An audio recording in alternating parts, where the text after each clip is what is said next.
morning everyone. I hope you all are doing good at home. So today in our English class we are going to do a grammar topic, and that is tenses. Okay. But before doing that, I would like to just revise a little bit what we did in the previous class, and that was verbs, right? So we are going to have a quick revision of verbs.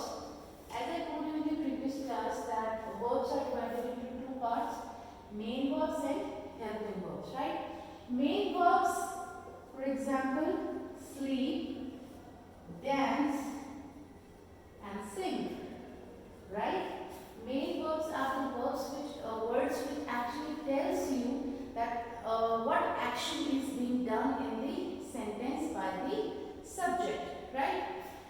Helping verbs are those verbs basically which helps you to identify that we are talking about which time when that action was done. Was it done today or yesterday, or it will be done tomorrow. So helping verbs basically helps you in identifying the time at which the work was done. Okay. Now helping verbs are further divided into two parts: modals and be forms. Modals are basically the helping verbs which we use in the future tense, that we will be discussing right now when we will be doing the tenses. And be forms uses is, am, are, has, have, and was, were, had. Right? Now how are we going to use these helping verbs and main verbs in the different type of tenses? Right? So first of all, I need to tell you that what is the difference between tense and time, right? When we are talking about time, it can be 1 o'clock, 2 o'clock, 5 o'clock, right? But when we are talking about tense, this is something we only use in our subject, and here tense tells you that at what particular time that work was done. Was it done today? Was it done yesterday? Or it will be done in the future, right?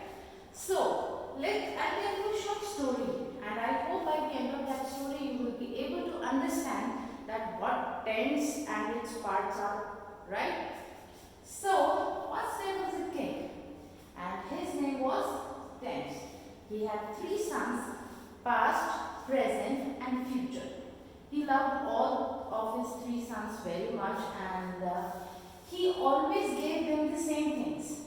He gave them the same kind of clothes, same kind of toys to play with, everything similar, and all 3 of them loved each other very much. Okay.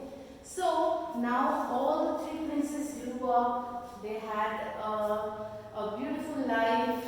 They got married. They had beautiful children. Now the thing was that all 3 of them named all 4 of their children the same, right? So present, past, and future had 4 children each, right? So present named his children simple, continuous, perfect, and perfect continuous. In the same way, past also named his children the same, and future as well. Now it was a problem. If the grandfather called any one of these, all 3 of them would come, right? So he decided that if he wants to call simple, he will add simple present. If he wants to call the son of past, he would say simple past. And if he wanted to call the son of future, he would call simple future, right? So to identify the different parts of different tenses, what do? You simply add the name of the father in front of the child. Okay? So, now what happened, that grandfather grew very old. He was ill, he was sick.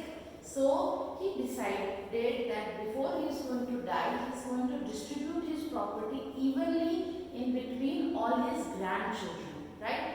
So, he distributed the property and gave each one of them different kingdoms to rule. But he said that if you want to rule a kingdom, you need to set the rules for your own kingdom and for the people who are going to visit and the people who are going to stay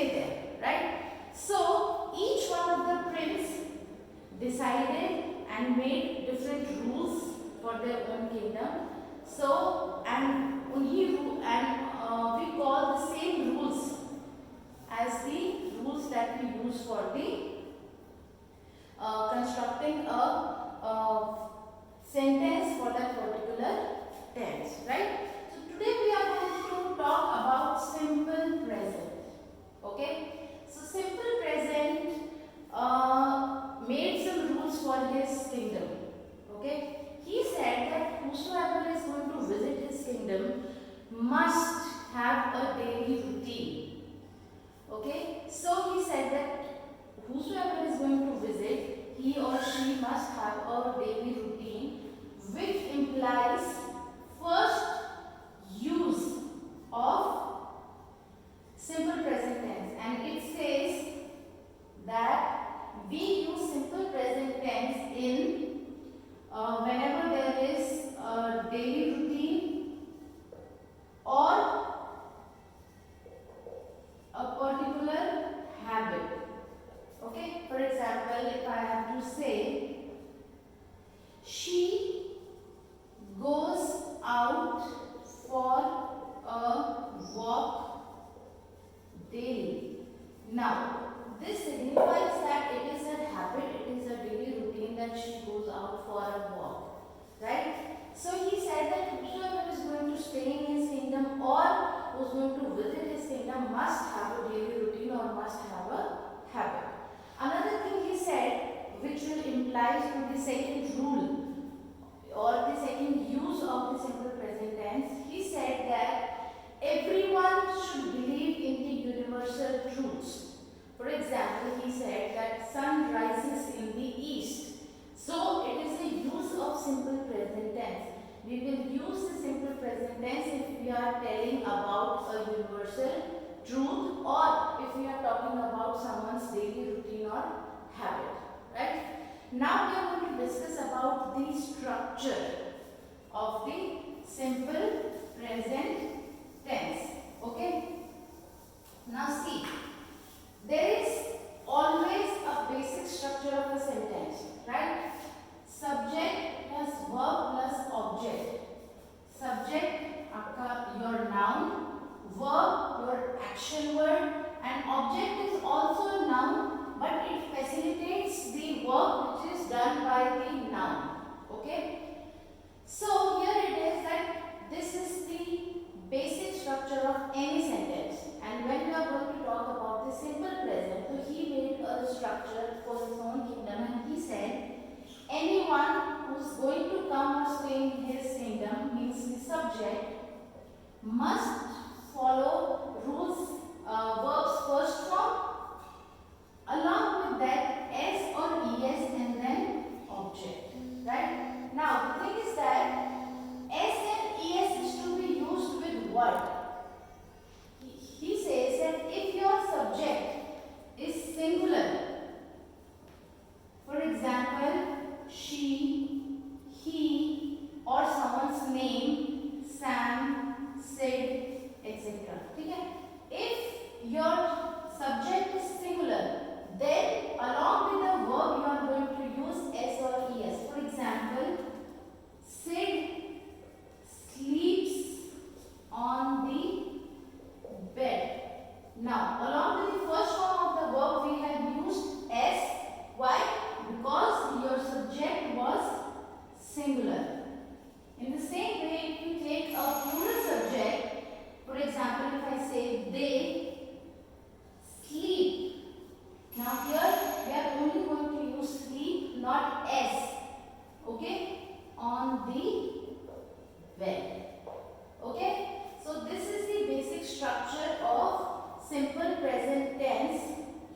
It shows that along with the subject, you use verbs first form and s and es only in case if you have a singular subject and then your object. Okay? We will continue with this topic tomorrow and we will be focusing on the other types of sentences as well for the simple present tense tomorrow. Okay? Thank you so much.